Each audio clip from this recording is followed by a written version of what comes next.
भारत बंद को पंजाब हरियाणा का बंद बताया जा रहा है, जबकि ऐसा नहीं है। ओडिशा के जाजपुर में 22 सितंबर को प्रदर्शन हुआ। इसी दिन बेंगलुरु में कर्नाटक रैयत संघ ने रैली निकाली। 14 सितंबर को भुवनेश्वर में किसान संगठनों का प्रदर्शन हुआ। इसी दिन तेलंगाना में किसान सड़कों पर उतरे। ऑल इंडिया किसान मजदूर सभा के vice president B Champat Rao ने कहा था कि यह ऑर्डिनेंस किसानों को बर्बाद कर देगा। 9 अगस्त और 5 सितंबर को अखिल भारतीय किसान महासभा के नेतृत्व में महाराष्ट्र के 25 जिलों में इस बिल के खिलाफ प्रदर्शन हुआ था। इस दिन आंध्र प्रदेश और तेलंगाना में भी प्रदर्शन हुआ। आंध्र प्रदेश के 400 गांवों और तेलंगाना के 250 गांवों में यह प्रदर्शन हुआ। 20 से 27 जुलाई के बीच पंजाब और हरियाणा के कई जिलों में प्रदर्शन हुए।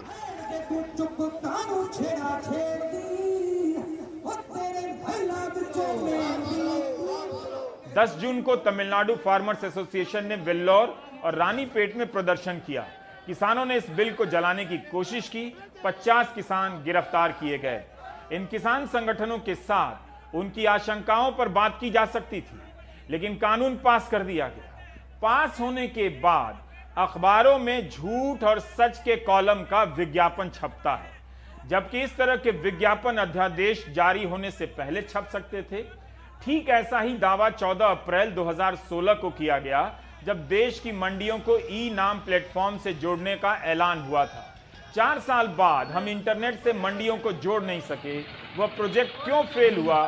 सरकार ने मंडियों के विकास में कितने पैसे डाले? कितनी नई मंडियां बनाई गई? इन सब सवालों के जवाब भी कानून पास होने के बाद अखबारों में छपे विज्ञापनों में होते तो किसानों की आशंकाएं कुछ कम हो जाती।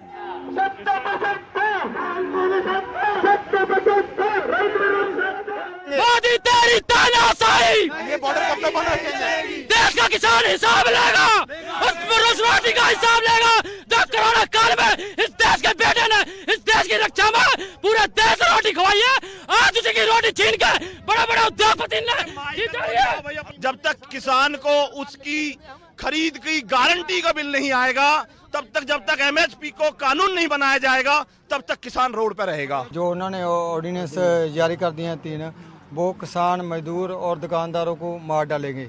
इसलिए हाँ, क्योंकि उसमें जो है ना सरकारी खरीद बंद हो जाए, मंडी करना बंद हो गया, एफसीआई टूट जाएगी, जो भी सरकारी अदारे हैं वो टूट जाएंगे और प्राइवेट सारा सिस्टम खराब हो जाएगा। हम तो इसे काले कानून का नाम देते हैं। अच्छा, ये काले कानून है जिसके लिए एमएसपी तो ये कहते हैं भी हम रहेगी, लेकिन अभी एमएसपी खत्म होने का रास्ता खुल गया है। कृषि बिल के खिलाफ में पूरा हिंदुस्तान किसान एक है। अगर ये कृषि बिल को वापस नहीं लिया जाता है तो हिंदुस्तान का चक्का जाम कर दिया जाएगा। कृषि को जिस तरीके से कॉर्पोरेट के हवाले किया जा रहा है, यह निश्चित रूप से किसानों के लिए डेथ वारंट है। किसानों के फांसी से फंदे तक पहुंचाने का काम सरकार ने किया है। ई नाम की योजना लाने से पहले भी मंडियों का विकास नहीं किया गया, उसके बाद भी नहीं हुआ। मंडियों को किसके फायदे के लिए खत्म होने दिया जा रहा है? बेशक मौजूदा मंडी सिस्टम में कई समस्याएं हैं और उनके सामने एक नया सिस्टम भी आ सकता है, लेकिन पुराने सिस्टम को ढहने के लिए क्यों छोड़ा जा रहा है? इसी कारण किसानों के मन में सवाल है। अब सरकार विज्ञापन छपवा कर कह रही है कि मंडियां खत्म नहीं होंगी, लेकिन कोई किसान मेरी तरह रिसर्च करेगा और उसे 12 नवंबर 2019 का वित्त मंत्री निर्मला सीतारमण का बयान मिल जाए, जिसमें वो साफ साफ कह रही हैं कि एपीएमसी मंडियों को समाप्त कर देना चाहिए, तो किसान किस किस पर भरोसा करेगा? एक मंत्री का बयान कुछ है, एक मंत्री का बयान कुछ है। निर्मला सीतारमण दिल्ली में नाबार्ड के ग्रामीण और कृषि वित्त के 6ठे विश्व कांग्रेस में बोल रही थीं कि राज्यों को एपीएमसी की मंडियों को खत्म कर देना चाहिए। हिंदू बिजनेस लाइन में उनकी ये रिपोर्ट छपी है। उनके बयान पर साफ साफ कह रही हैं निर्मला सीतारमण कि हम राज्यों को समझा रहे हैं, कजोल कर रहे हैं कि वे एपीएमसी को ध्वस्त कर दें, इंग्लिश में डिसमेंटल कर दें। ब्लूमबर्ग क्विंट ने इसे प्रसारित भी किया था और यूट्यूब पर यह बयान है जिसमें निर्मला कह रही हैं और ये उनके शब्द हैं कि मैं ई नाम पर जोर देना चाहती हूं। केंद्र सरकार इसका प्रचार कर रही है और कई राज्यों ने इसे अपने स्तर पर शुरू करने के लिए रजामंदी दे दी है।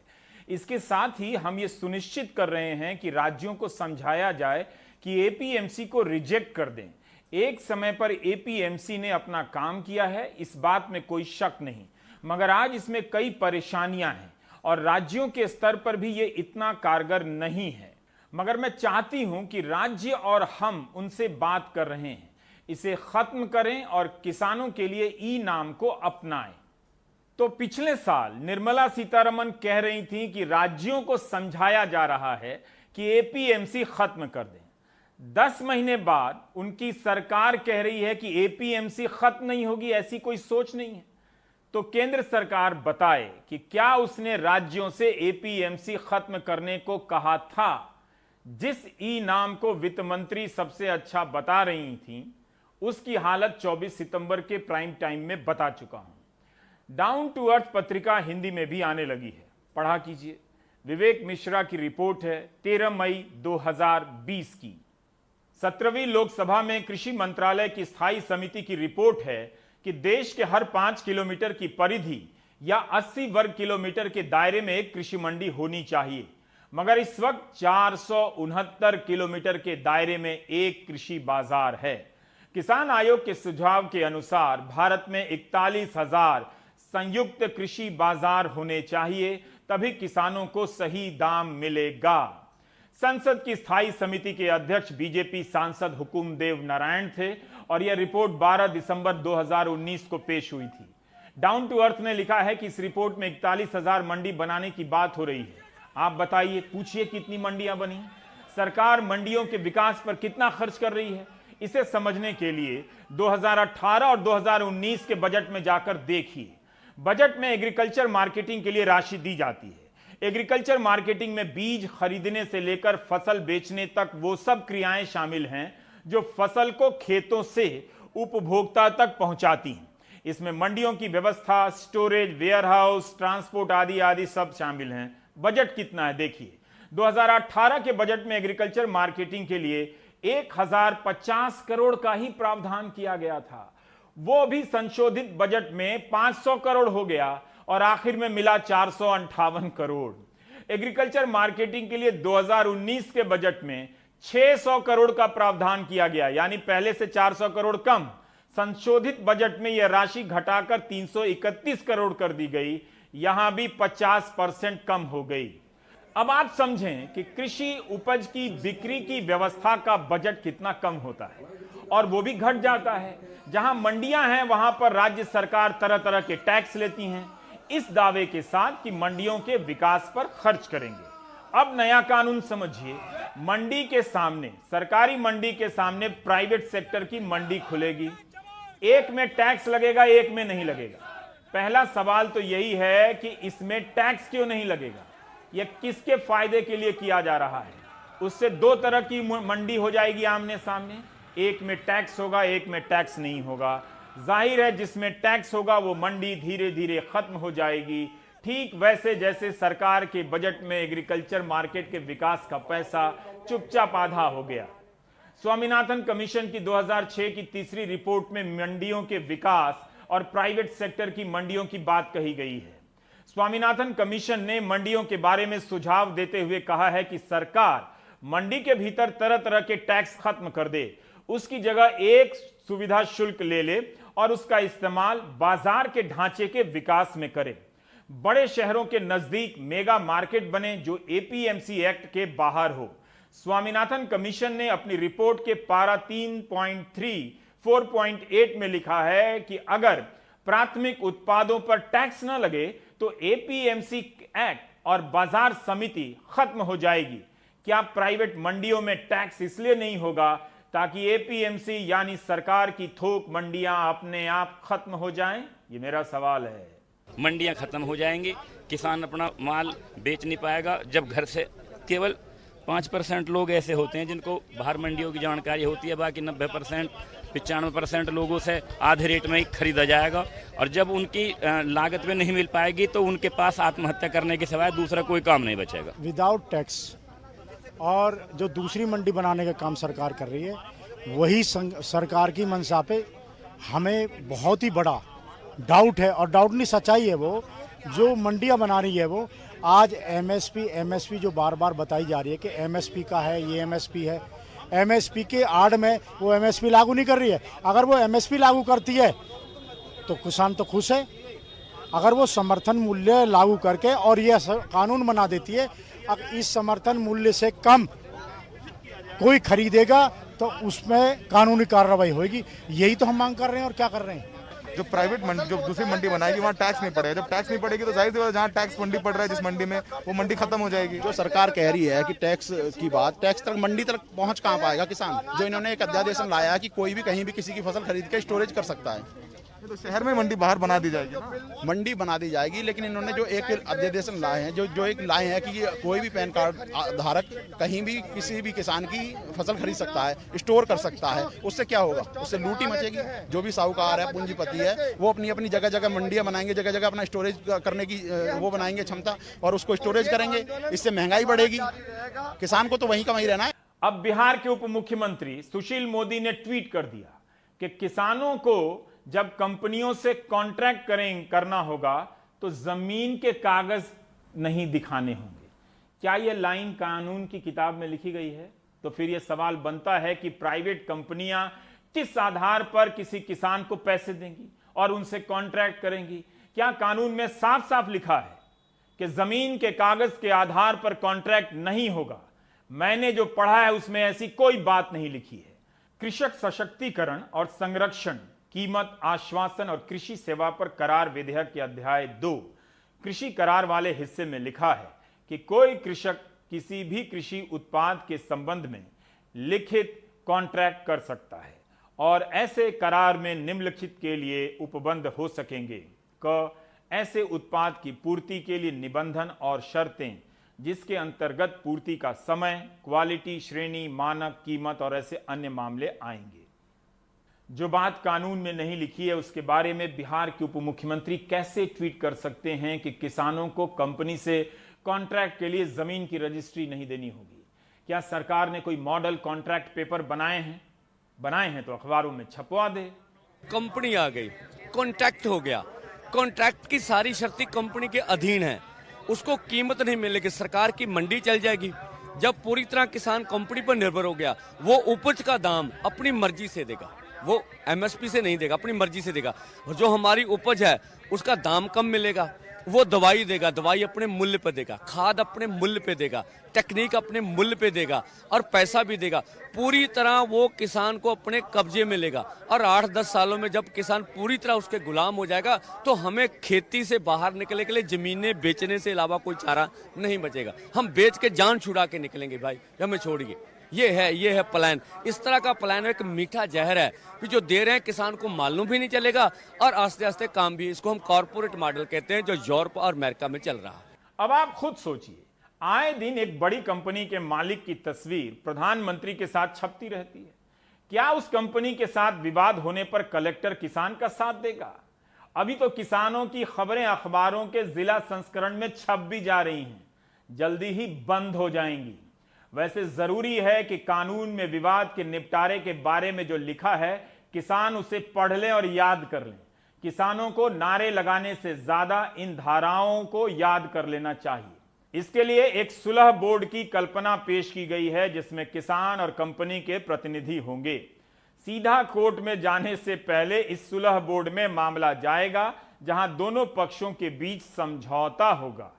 30 दिनों में समझौता नहीं हुआ तो फिर उपखंड मजिस्ट्रेट यानी एसडीएम के पास जाना होगा। एसडीएम का आदेश सिविल कोर्ट के आदेश जैसा मान्य होगा। इसके बाद अपील करने के लिए कलेक्टर या उसके द्वारा नियुक्त किए गए अधिकारी के पास जाना होगा और उसे भी 30 दिन का समय दिया जाएगा। उसका भी आदेश सिविल कोर्ट के आदेश के बराबर मान्य होगा। कमाल है, किसान और कंपनी के बीच करार का मामला सीधे कोर्ट में ना जाए, इसका बेहतर इंतजाम किया गया है। आप खुद सोचिए, एसडीएम और कलेक्टर राजनीतिक दबाव में काम करेंगे या किसानों के दबाव में? जो कलेक्टर अवैध रूप से एक डॉक्टर कफील खान पर रासुका लगा सकता है, वो कलेक्टर किसानों को कंपनी के सामने इंसाफ दिलाएगा। इस बात पर 2 की जगह 20 रोटी खा लीजिए। ताकि हंसते हुए पेट में हल्का दर्द हो। दर्द होने से पता चलेगा कि किसानों को हंसी भी आ रही है। मैं यहाँ पंजाब में बैठा हूँ, किसान और कंपनी के बीच में करार होगा, कॉन्ट्रैक्ट होगा तो क्या होगा ये कल्पना करने की जरूरत नहीं है। यहाँ पंजाब में हो चुका है। पेप्सी कंपनी और किसानों के बीच में आलू के बारे में करार हुआ और कुल मिला के जो किसानों ने मुझे बताया, अनुभव ये था कि कंपनी अपने हिस्से को लागू करवा सकी, उसके पास वकील थे, उसके पास सरकार थी, उसके पास पैसा था, और किसान अपने हिस्से का कॉन्ट्रैक्ट लागू नहीं करवा पाए। यही होगा सब तरफ। कॉन्ट्रैक्ट दो बराबर की पार्टी को होता है और कानून इसलिए आता है कि वो कमजोर पक्ष को बचाए। लेकिन ये जो कॉन्ट्रैक्ट बना है कानून, ये कमजोर पक्ष को बचाता नहीं है। ये तो दरअसल किसान को बंधुआ बनाने वाला कानून। पहला, इसके अंदर कोई न्यूनतम शर्त नहीं है, किसी भी दाम पे हो सकता है। दूसरा, किसान का जो अपना एफपीओ है, किसानों के अपने सहकारिता संघ है, उसको भी कंपनी के बराबर दर्जा दे दिया गया है। और तीसरा, इसमें सिविल कोर्ट की कोई दखलंदाजी नहीं हो सकती। एसडीएम ने आपके खिलाफ फैसला दे दिया तो आप जमीन अधिग्रहण में तो कोर्ट में जा सकते हो, इसमें तो कोर्ट में भी नहीं जा सकते। ये कॉन्ट्रैक्ट नहीं, इसे तो बंधुआ किसान कानून कहना चाहिए। संगरूर और यानी पटियाला, संगरूर और पटियाला डिस्ट्रिक्ट का जोनिंग पार्ट पर पेप्सी लगा है। पेप्सी के साथ है आलू का। आलू का ये है कि आलू इन्होंने 2-3 साल कॉन्ट्रैक्ट किया, लेकिन जब इनको पेप्सी को किसी और स्टेट में और इंटरनेशनल मार्केट में गिर जाता था, सस्ते रेट में मिलता था, तो उसको क्वालिटी के नाम पर, इसमें पानी ज़्यादा है, इसमें शुगर ज़्यादा है, इसमें साइज बड़ा छोटा है, वो आलू खरीदता नहीं था और पका देता था, कभी खरीदें। और ऐसे ही वो लाल मिर्च भी लगाता था। लाल मिर्च वाले तो जो किसानों ने कॉन्ट्रैक्ट किया उनको तो बहुत बुरा हुआ, उनको तो आधे से भी कम दाम मिला, बाद में तो कई इंस्टॉलमेंटों में मिला। और इसके चलते हुए सर्कल में जो वाइन फैक्ट्री है, शराब की फैक्ट्री है, बीयर के लिए जौ लगाते थे। जौ का तो 1400-1200 रुपये का कॉन्ट्रैक्ट करके फिर 800-700 रुपये भी देता था और कई कई महीने बाद देता था। कॉन्ट्रैक्ट में कंपनी वाले भारी पड़ेंगे क्योंकि उनके पास अच्छे वकील होंगे, कॉर्पोरेट लॉयर। हमारा किसान उनकी बनाई शर्तों को ना तो पढ़ सकेगा ना समझ सकेगा। इस तरह से यह व्यवस्था किसानों को वकीलों के हवाले कर देगी। 2006 में स्वामीनाथन कमीशन ने अपनी रिपोर्ट में किसानों के बीच बाजार साक्षरता बढ़ाने की बात की है। क्या साक्षरता बढ़ाई गई? बिना तैयारी के किसानों को बाजार और वकीलों के हवाले किया जा रहा है। ठीक उसी तरह जैसे सांसदों और विधायकों ने अपने लिए पेंशन का पुराना सिस्टम रख लिया और जनता को नया सिस्टम दे दिया कि आप बाजार में लगाइए और बुढ़ापे का इंतजाम कर लीजिए। अब बिहार में चुनाव आने वाला था तो 7 अगस्त को दानापुर से नासिक के बीच किसान रेल की घोषणा कर दी जाती है। भारत की पहली किसान रेल बताई जाती है और कहा गया कि इससे छोटे किसान नासिक माल भेजा करेंगे। सरकार जब 14 अप्रैल 2016 को ई नाम ला रही थी तब उसे ख्याल नहीं आया कि किसान माल कैसे पहुंचाएंगे, जबकि ई नाम लॉन्च होने के 1 साल बाद सितंबर 2017 में बुलेट ट्रेन लॉन्च करना याद रहा। किसान रेल की याद अब आई। मैं समझता हूं कि आगे चल के भारत का किसान आत्मनिर्भर भी होगा, समृद्ध भी होगा और आगे चल के देश की भी पूरी तरीके से सेवा करेगा। पूरे विश्व में भारत के किसान का सामान पहुंचेगा, कोने कोने तक आराम से पहुंचेगा। कश्मीर से कन्याकुमारी तक किसान रेल के माध्यम से सेब पहुंचे। देश जुड़ता है, किसान जुड़ता है, किसान का उपलब्ध देश भर में जाता है। इससे ज्यादा खुशी की बात मैं समझता हूं हम सबके लिए और कोई नहीं हो सकती। रेल मंत्री पीयूष गोयल से एक सवाल है, देश भर में कितनी किसान रेलें चलने वाली हैं? बिहार का छोटा किसान पूर्णिया और सहरसा से 6 घंटा चलकर दानापुर पहुंचेगा और फिर उस ट्रेन से अपना माल नासिक भेजेगा।